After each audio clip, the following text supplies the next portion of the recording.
नमस्कार, मैं रिचपाल सिंह सेहाचार्य श्रीमती माडीबाई राजकीय कन्या महाविद्यालय नागौर। जैसा कि टाइटल से स्पष्ट है कि आज मैं आपको मेंडल के द्वारा प्रयुक्त किए हुए जो कंट्रास्टिंग कैरेक्टर्स थे उनके बारे में कुछ बताने का प्रयास करूंगा। तो टाइटल आज के व्याख्यान का है contrasting characters and there distribution on chromosomes of P plant, यानी मटर के पौधे पर जो विपर्यासी लक्षण मेंडल ने ऑब्जर्व किए थे वो क्रोमोसोम्स पे किस प्रकार से वितरित थे।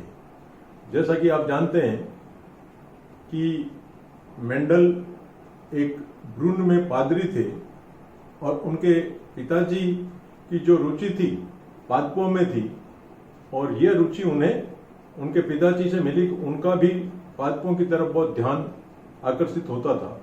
तो उन्होंने जो मटर के प्लांट्स को देखा तो उन्होंने पाया कि मटर के प्लांट्स में कई तरह की विविधताएं हैं और इन विविधताओं का उन्होंने वर्गीकरण किया तो 7 जोड़ी उन्हें कंट्रास्टिंग लक्षण दिखाई दिए और उन्हीं को आधार मानकर उन्होंने अपने अनुवांशिकी के प्रयोग किए। लेकिन biochemistry and molecular biology of plants जो बुचनन के द्वारा लिखी गई पुस्तक है उसमें 8 जोड़ी लक्षणों के बारे में बताया गया है।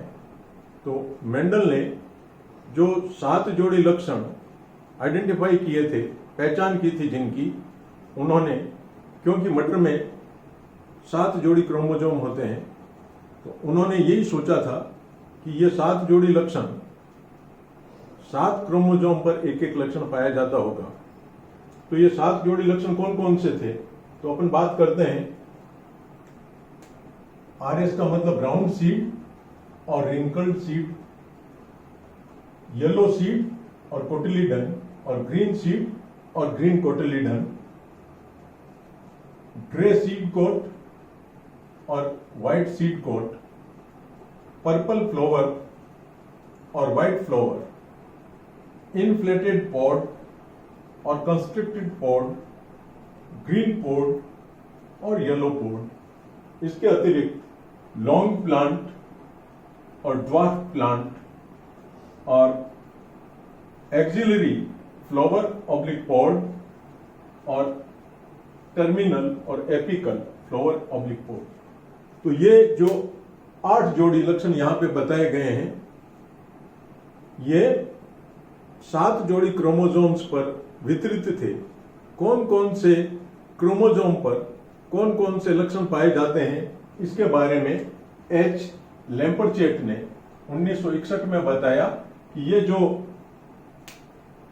मेंडल के द्वारा चयनित जो 7 जोड़ी लक्षण हैं वो 7 क्रोमोसोम पर न पाए जाकर केवल 4 ही क्रोमोसोम पे पाए जाते हैं। और वो 4 क्रोमोसोम पे कौन सा है, जैसे लक्षण नंबर 1 है रिंकल्ड सीड और राउंड सीड, ये क्रोमोसोम नंबर 7 पे पाया जाता है।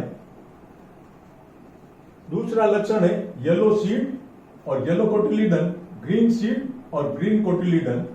तीसरा लक्षण है ग्रे सीड कोट और व्हाइट सीड कोट और पर्पल फ्लावर और व्हाइट फ्लावर। ये तीनों लक्षण हैं वो क्रोमोसोम नंबर 1 पे पाए जाते हैं। 5वां इन्फ्लेटेड पॉड और कंस्ट्रिक्टेड पॉड, 7वां लॉन्ग प्लांट और ड्वार्फ प्लांट, 8वां एपिकल फ्लावर ऑब्लिक पॉड और टर्मिनल फ्लावर ऑब्लिक पॉड। ये 5, 7 और 8 ये जो कैरेक्टर्स हैं ये क्रोमोसोम नंबर 4 पे पाए जाते हैं। शेष रहा ग्रीन पॉड और येलो पॉड, ये है वो क्रोमोसोम नंबर 5 पे पाए जाते हैं। तो इस प्रकार जो मेंडल के द्वारा 7 अथवा 8 विपर्यासी लक्षणों का अपने अनुवांशिकी के प्रयोगों में अध्ययन किया गया था और जिनको आधार मानकर उन्होंने संकरण कराया था और उन संकरणों के आधार पर उन्होंने 2 नियम दिए थे। वो 7 अथवा 8 लक्षण है, वो 7 क्रोमोसोम्स पर वितरित न होकर केवल 4 क्रोमोसोम्स पर वितरित होते हैं, जैसा कि मैंने आपको अभी बताया। और ये पुष्टि एच लैम्पर्चेट के द्वारा 1961 में की गई। अब प्रश्न यह उठता है कि जब एक क्रोमोसोम पे एक से अधिक लक्षण विद्यमान है तो क्या उनके मध्य में लिंकेज उपस्थित थी क्या? अगर लिंकेज उपस्थित थी तो किस किस लक्षण के मध्य लिंकेज थी और वो लिंक्ड कैरेक्टर कहलाते थे? तो ये linkage pod shape and plant length, जो 2 लक्षण है इनके मध्य लिंकेज थी। तो या तो मेंडल ने इन दोनों कैरेक्टर्स को साथ रखकर डाइहाइब्रिड संकरण करवाया ही नहीं, और या करवाया तो वो रिजल्ट प्राप्त नहीं हुए तो लिखे नहीं होंगे। तो एक तो ये बात आती है कि पोड शेप और प्लांट लेंथ लिंक्ड कैरेक्टर थे, और पोड शेप और प्लांट लेंथ है वो लिंक्ड होने के कारण उनमें सेग्रीगेशन संभव नहीं था। अब क्या मेंडल ने केवल एक ही मटर के पौधे पे काम किया? नहीं, मेंडल ने मटर के पौधे के अलावा भी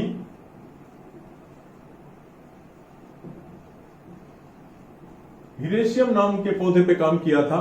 और ये हिरेशियम है, इसमें मेंडल को वो परिणाम प्राप्त नहीं हुए जो मटर में प्राप्त हुए थे। इस कारण मेंडल ने जो मटर के पौधे के 7 विपर्यासी लक्षणों को आधार मानकर अपने 2 नियमों का प्रतिपादन किया।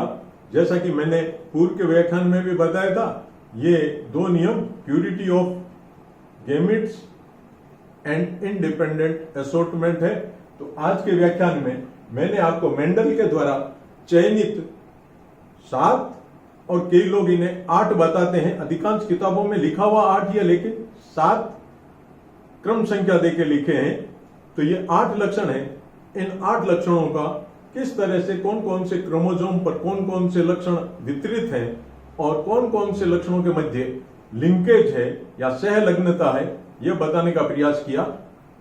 मुझे विश्वास है कि आपको यह व्याख्यान अच्छा लगा होगा। अच्छा लगा होगा तो चैनल को शेयर कीजिए और लाइक कीजिए, और कोई और भी इसमें अच्छा करने की संभावना है तो भी आप कमेंट बॉक्स में जाके कमेंट लिखिएगा। धन्यवाद।